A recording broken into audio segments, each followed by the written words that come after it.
You ask Tiger to solve. This deals with linear equations with one unknown. The final result is p equals -4/3. Let's solve it step by step. Simplify the expression. Expand the parentheses.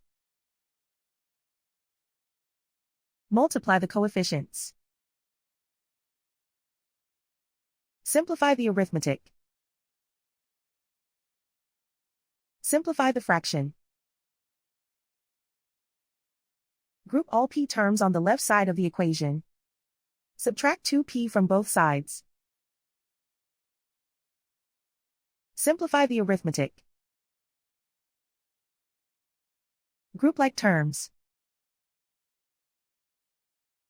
Simplify the arithmetic. Isolate the p. Divide both sides by 3. Simplify the fraction. And so the final result is p equals -4/3.